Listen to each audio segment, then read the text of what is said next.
Yeah, it was tiny, man. I lived about an hour away from Stockholm in a small town called Shepping. But people were very nice there. It was a very friendly city. It's just it was so cold. And being from Texas, man, you're in snow like up to here every day. So And all 12 people living in the city were really nice. yeah, it was small. It was small, so it was hard.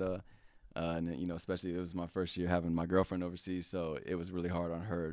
We're from Austin, Texas, huge city, and then she goes to living in that. It was difficult I mean, for both of us. after Cyprus, Germany, Lithuania, Sweden, Hungary, Poland, Lithuania, it's Mhm. pretty cold. And then Yeah. you finally do make it out to Israel, Yeah. right? Kiryat Ata, and you get that heat again, Mhm. right? Yeah, absolutely. Yeah, very important. Honestly, no, seriously, because The- I mean, even the last year or two in some of these cold places, I'm just ready to I mean, you always get in cold a good feet. environment. Yeah, you always Yeah. get cold feet going to practice games. Like you're. Absolutely. Yeah. It takes a toll.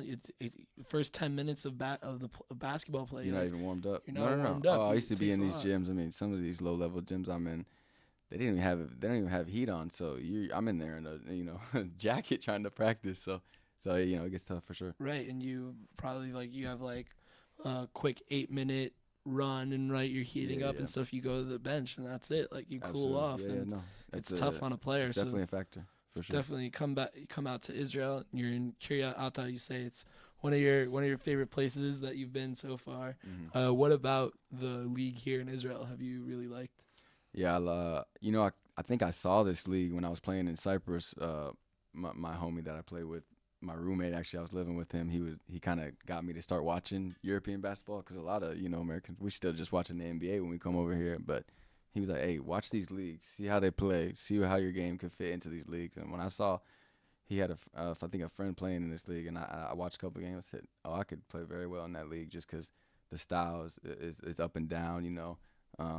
A lot of just aggressive of play and letting the guards play free. So I saw that and I was very attracted to it. So once I got here and got to see how it really was, I'm glad I made that decision to come here.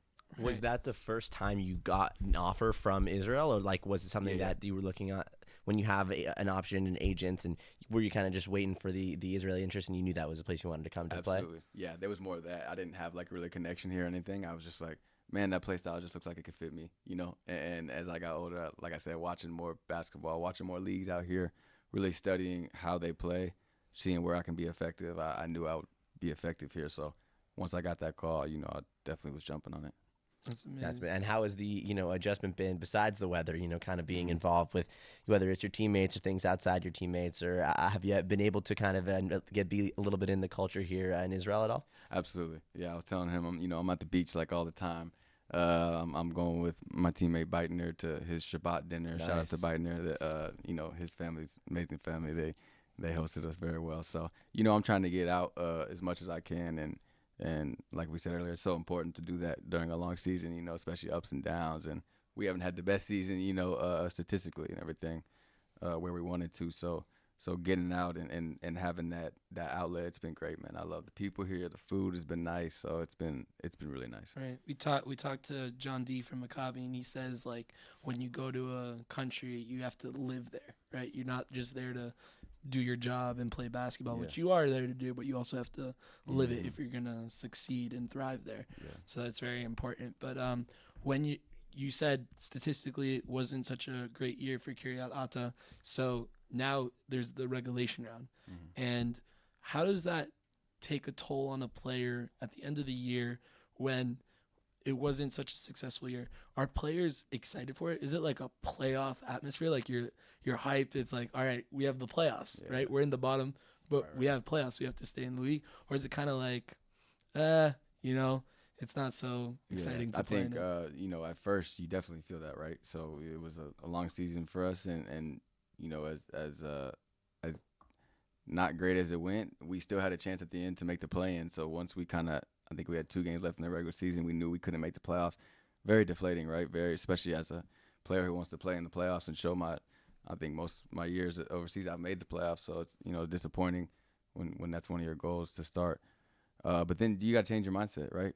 I'm trying to help this team stay in the league, not get relegated. So hey, this is our playoffs, and that's what I've been telling the group, and that's what we've been emphasizing. So it's been going well that we switched that mindset, but it's natural to definitely be like, man, why are we out here playing in the playouts or this and that, Right. Some people might not understand how much it means for these teams to stay in the league, so just trying to do my small part to help, Kiat to stay I in the went winter league. to I went to a Fula Netanya game. Yeah. That was crazy. That was just like a playoff game. Carlos Marshall got Yeah. ejected from the game. Like these I didn't guys know are he got ejected. they're talking, they're going crazy. Like yeah. it's real playoff atmosphere. So Yeah. I mean, Absolutely. I'm excited when I watch these Yeah, games. no. So I'm trying to enjoy it, right? Like Yeah. it's I just keep telling, hey, every game's gonna be different, like the playoffs. You just got to play super hard, and like every games have been pretty much close. I mean, we had that crazy game against Haifa, Yeah, a week ago or so. So it it's was a crazy comeback. yeah, it was. And, JJ. yeah. Oh man, shout out JJ. He's had an amazing season. Great guy, and he deserves all that. But like you said, you just gotta change that mindset and just compete like it's our playoffs, right? We're out here and we're still, getting paid to do this, so got to take it seriously. For sure. When you mentioned before, you're saying talking to the guys, at what point do you become a veteran, a guy who's like leading a group and being in charge? And what's kind of the understanding? I'm always curious about this because this is your first year here. You're not a guy who's been playing in Israel for 5 years. You're a guy who's recently come to Israel for the first time. And how does that adjustment kind of work to become a new guy, but also like a leader and a veteran? Because when you're an older guy, a more experienced guy on the team, you have that responsibility of like showing the guys, how to think and what to do and how to keep their mind sharp. But at the same time, you're new and they may have been there for a while. So how does that kind of balance work between you being a new guy, but also being a veteran and helping the team? Absolutely. I think it's not difficult with my team because I'm one of the older people, which sounds crazy. I think Yariv is our oldest, our captain. He's 31. I'm 29. So, as one of the vets, and I've played even our foreigners, I have more experience than them. So just that's been something that the coaching staff has been trying to get me to be even more vocal all season. And so I'm really just trying to be that vocal leader, and it's been easy because all the Israeli people, all the Israeli teammates that I have are great guys, and they're not. No, they're letting me be a leader and things like that. So, trying to find that balance for sure. Not just step over certain players. How can I talk? That's probably the hardest thing. Being a leader, how can you talk to each one of your teammates in a different way that they can relate to what you're saying and they don't get offended or things like that. So, just trying to balance all that. Yeah. Yeah, that's really valuable, and that's kind of what we see from a guy who has a lot that experience. Like that's the role you got to play on a team besides for just on the court. How important is it off the court? So kind of transitioning a little, I'm curious about, we kind of spoke about the play style, but maybe about the coaching that you've experienced here versus other places. And do you find that the Israeli coaches are like a little bit more or less even tactical? I mean, does it maybe obviously varies by coach, but from the organizational standpoint, like what are you preparing once you're in this Israeli league? They play, once or maybe twice a week. So you have a lot of in between time. So what have you noticed about kind of game preparation and what you had to do to set up that might be different here versus other places? Yeah, I think I would say it's kind of not as tactical, like you said. Like when I played in Cyprus, when I had the Greek coach, was very tactical. Sometimes he didn't want me taking a transition three, and I'm like, man, this is like a wide open shot for me. I can make this. So it's just the playing styles are different, and I think everybody out here plays pretty fast, and they're trying to get up and down and run that transition. So you got to get back defensively, and then everybody, like you said, has their own kind of playing style and things like that. I think Eldad's done a good job this year of letting us, or especially myself, have that freedom to take and make mistakes, and I'm thankful for that. But when we prepare for these teams, a lot of it is, can you get back in transition defense and stop them on offense? There's so many good, talented players in this league that can score the ball and can get out and go. Right, you want to get to the half court for sure in the D. Yeah. they run a lot here, which is great also because the style of play, a lot of guys say it feels a little bit tailored more to like the American guys, like American Absolutely. brand basketball, just like the NBA, and guys like it because you, at the end of the day, you learn a lot from when you get to play freely, right? And you learn what you can do, and talking about Peyton Pritchard again, and like guys like that, when they're able to have that freedom, they can really create good opportunities, not just for them, but for other guys on the court. So it's cool to see. I wanted to ask you about kind of the understanding when you're there and you have to formulate this relationship with new teammates, and it's so hard when you kind of just show up. And this is the challenge when you're playing overseas. And like you also talk about a lot when you asked about the veteran question, you said you need to relate to each different player, and everyone's so different. And there's so much in and out, guys coming and leaving. And how do you deal with that as a team to try and keep the chemistry up, or try and, stay together as a team? You know how important that is. But when guys are coming and leaving every other week, it's such a challenge to be able to balance all that. So how do you balance all that? Kind of, again, this question as a veteran. And, why is it such a challenge for someone to kind of keep this team together in a European league when everyone's coming and going? Yeah, like you said, I mean, I think because the turnover rate is so quick, guys can get injured, or if you're not playing well in a month stretch overseas, you could be going home. You could have great 4 months. That 5th month, you're not playing well, you're going home. So, and things like that. It's just you got to stay even keel. You got to stay locked in on the main focus of the team. As long as we've had a lot of that kind of this year. Especially, and even myself, I left the team and I missed the first 10 games of the season. That really hurt us. And so just trying to balance that. I think the thing that I always try to control is just putting my work in and doing the things that I can control, right, to help the team win, and things like that, and being on the same page with the coaches about what we need as a team to get better with all of these people coming in and out, and we've had a lot of injuries this year. We didn't have Raz Adam, which one of our best Israeli players, so that was big. JJ missed a lot of time, so yeah, dealing with that, it's not hard. I mean, it's not easy, but it's very hard. But just trying to see the bigger picture of where we're headed to. And I thought we did a pretty good job of that, honestly, all year. And so that's kind of why our spirits are, as much as we've been down, we're still up, and we're trying to approach each day and keep this team in the league at this point, and just and win these games. Absolutely. I mean, yeah, every guy we talk to, even you see the depth in the winter league, the top league, and also the depth in the second league. Like, it is there, and it's intense. And it's when you're in this fight, especially when you have such hungry teams. Like, I've had a bunch of guys from Manana and Bowman who was just here. It's like it's close, and it's going to be a constant fight and constant effort. And it's such a great feature of the Israeli league that they have this depth. And it keeps everything exciting, and it keeps everybody on their toes, which is important. I was just thinking about that the other day, and I think I was talking to one of my friends about that. I said, this league is crazy, man. Like, the bottom teams can beat the top teams at any moment. I think that has to do with the playing style, honestly, because it's so up and down. There's a lot of good Americans here, like kind of what you said. Americans like to play here because the style of play kind of fits us a little bit better than some of these other leagues do in Europe or overseas. So, yeah.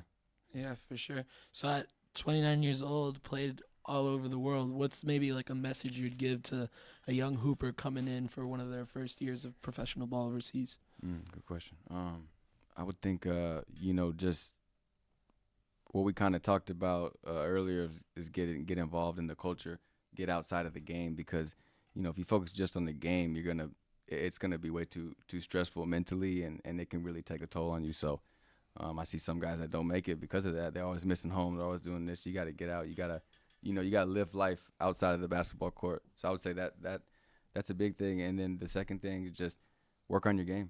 Never stop enjoying why you came over here and why you fell in love with the game, right? So, whether I have good moments or bad moments, I can put my headphones in and go to the gym by myself and feel like how I used to feel when I was a kid. So, keep that joy and work hard, but also have a life outside of the court.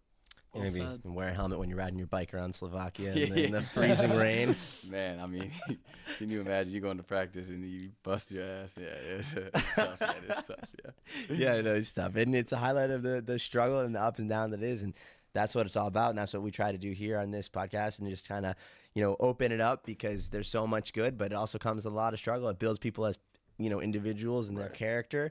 There's a lot of highs and there's a lot of lows, but it's the journey. That's what you're going to remember when it's done. So yeah, it was a pleasure to have you on. We want to do like a little segment we normally do at the end of our podcast, like a quick 24-second rapid fire questions. So hopefully nothing too hard for you. But and shout out to y'all, man, because y'all really putting Israeli basketball on the map. So let's go. It's amazing to see what y'all are doing. So keep doing. Thank you. We're trying. There's a market here for English and basketball, and for sure. just to guys to see a little bit of the league and the players here, and if we can be a part of that, then that's pretty good for us.